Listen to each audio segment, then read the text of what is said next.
ఇప్పుడు ఏపీలో పాలిటిక్స్ అదే ఎలక్షన్స్ అయితే వచ్చాయి కదా, సో నెక్స్ట్ సీఎం ఎవరైతే బాగుంటుంది అనుకుంటున్నాం? జగన్ మేడం.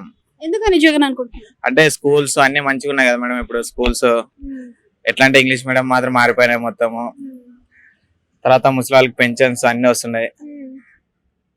సో ఆయన రాజకీయాల్లో చూసుకున్నట్టయితే రౌడీ రాజకీయాలు ఎక్కువ ఉన్నాయి అంటున్నారు కదా, మరి పేదలకు మంచి జరుగుతుంది కదా మేడం. ఎట్లా ఫ్రీ పథకాలు ఇచ్చి సోమరిపోతులను చేస్తున్నారు జనాల్ని అని అంటున్నారు. అంటే మేడం దాని వల్ల ఉపయోగాలు కూడా ఉన్నాయి కదా, చాలా ఉపయోగాలు ఉన్నాయి కదా వాలంటీర్ల సిస్టమ్ వల్ల అసలు ఉపయోగం ఉందంటారా లేదంటారా? మేడం కొద్ది వరకు ఉంది. ఇప్పుడు ముసలి పింఛన్లు వేయడము, తెలియని చదువుకునే వాళ్ళకి కూడా వాలంటీర్లు పోయి అవి ఇవన్నీ చేపిస్తున్నారు ఈ మధ్య. సో ఇప్పుడు జగన్ కాకుండా కూటమిలో వస్తున్నారు కదా, చంద్రబాబు నాయుడు, పవన్ కళ్యాణ్, బీజేపీ, ఇలా మూడు కలిసి రావడం వల్ల మరి జగన్ కి నష్టం జరుగుతుందా జరగదా? Madam Jagan is always Jagan, ఎప్పుడైనా కూడా సింగిల్ గా. మరి అంత బాగా చేసినప్పుడు సొంత చెల్లెలే వ్యతిరేకత చూపిస్తుంది కదా, మరి ఓట్లు ఏమైనా చీలిపోయే అవకాశం ఉందా? అదేం మనకి తెలియదు మేడం. అంటే